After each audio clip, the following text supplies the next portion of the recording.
السلام عليكم، كي دايرين؟ لاباس عليكم؟ مزيان؟ كنتمنى ان كل شيء يكون مزيان.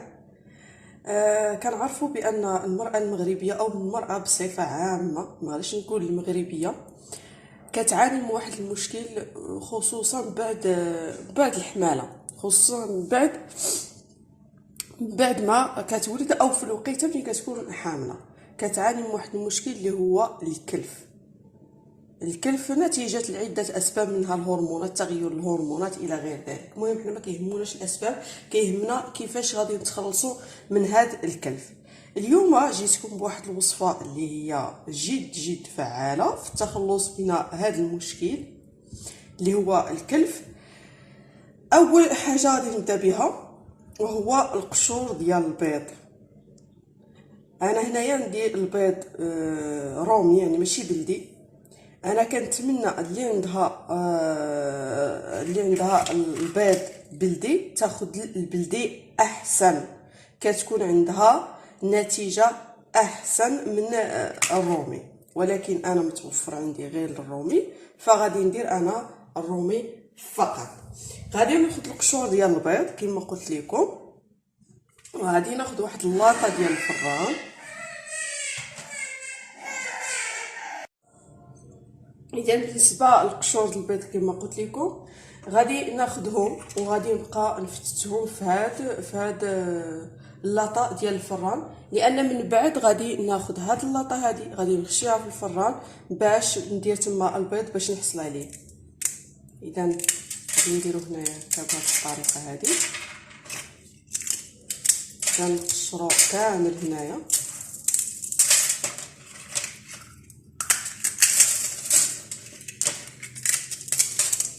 باش يبس لي مزيان، لان من بعد شنو غادي ندير ليه؟ غادي نطحنو في الخلاط الكهربائي باش يزيد يبس لي.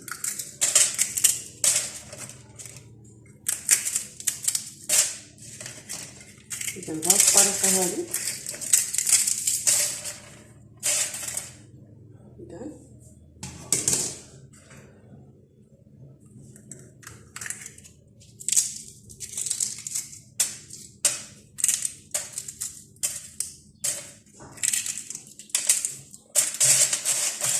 يعني من بعد ما درتو في هاد اللاطه هادي غادي ندخلو الفران، ومن بعد غادي نتلاقى معكم ونكملوا الوصفه ديالنا. اذا هنا رجعت لكم من بعد ما جبت الاخر داك القشور ديال البيض وخليتهم يبردوا شويه وطحنتهم في هذا الخلاط، في الخلاط الكهربائي. اذا شوفوا معايا، اذا طحنتهم في الخلاط الكهربائي ومن بعد غادي نصفيهم، لان كما كتشوفوا باقي لي شي قشورات هكا ما غاديش يصلحوا لي البشره، فخصني ضروري نصفيهم شويه هنايا هاد الصفايه هذه. اذا بهذه الطريقه هذه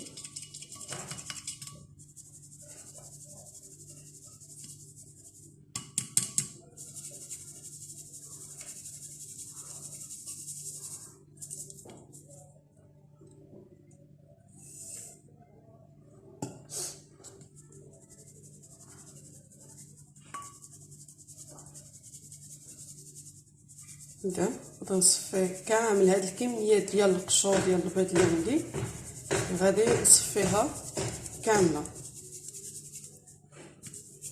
اذا بهذه الطريقه من بعد غادي نتخلص من هاد البقايا هادو. اذا ها هما مصفي ومصاوب، ومن بعد المكونات اللي غادي نضيف ليهم، غادي نضيف الخرقوم.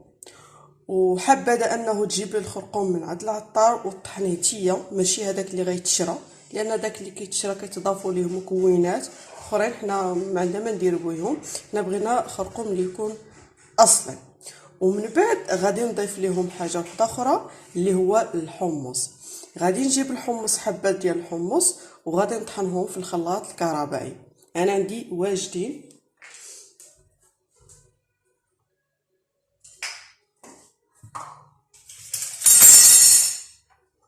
اذا عندي هنايا الخرقوم ديال كما كتشوفوا، عندي الخرقوم وعندي ايضا الحمص.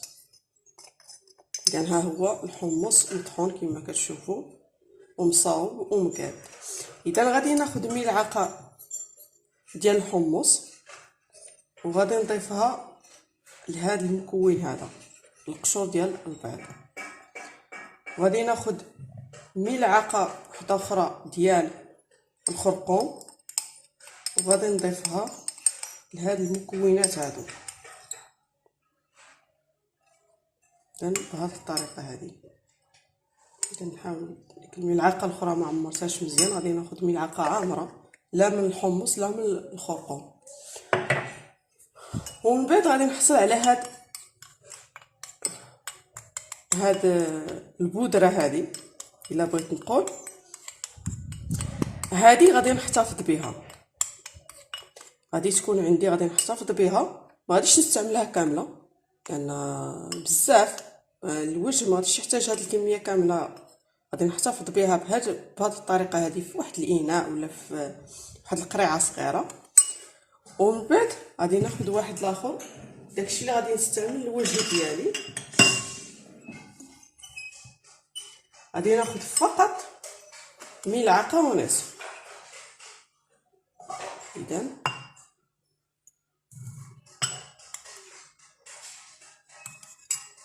شنو غادي نضيف لهم؟ غادي نضيف لهم اذا شنو غادي نضيف لهاد المكونات؟ غادي نضيف لهم نصف ملعقه ديال العسل. كتعرفوا الفوائد ديال العسل على البشره، كيرطب البشره، هذه اول حاجه كيرطبها. اذا غادي ناخذ فقط نصف ملعقه.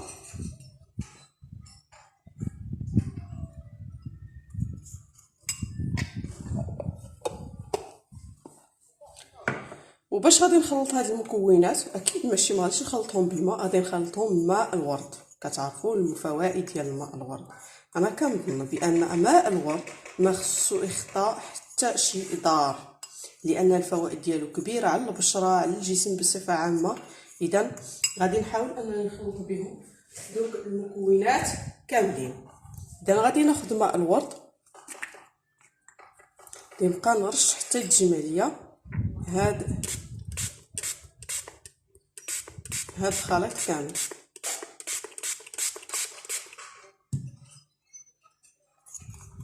مازال غادي نضيف ماء الورد. اذا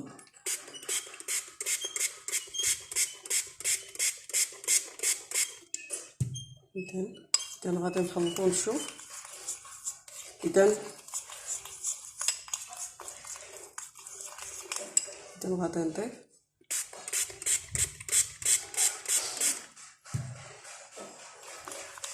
يكفي. هنا حصلت على واحد الكريم بهذه الطريقه هذه. اذا هذه هي الوصفه ديال اليوم.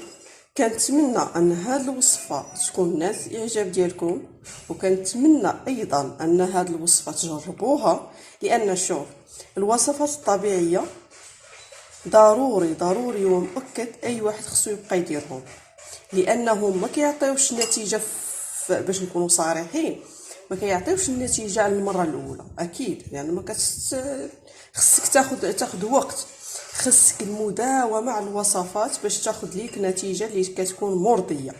هاد الوصفه هذه تبقاي تستعمليها 2 مرات في الاسبوع ولا 3 مرات في الاسبوع، اكيد من بعد 15 يوم او على الاكثر شهر فغادي تعطيك واحد النتيجه اللي هي مرضيه، وغادي تخلصك من داك الكلف، لان الكلف باش يكون في الوجه شي حاجه اللي هي ما مزياناش، ضروري انك تخلصي منه باي طريقه. اذا نتلاقاو في واحد الفيديو اللي هو جديد اخر بوصفه جديده. كنتمنى لكم انكم تشتركوا ليا في القناه ديالي وتدعموني بلي لايك والتعليقات ديالكم الزوينين، والى اللقاء في فيديو قادم ان شاء الله.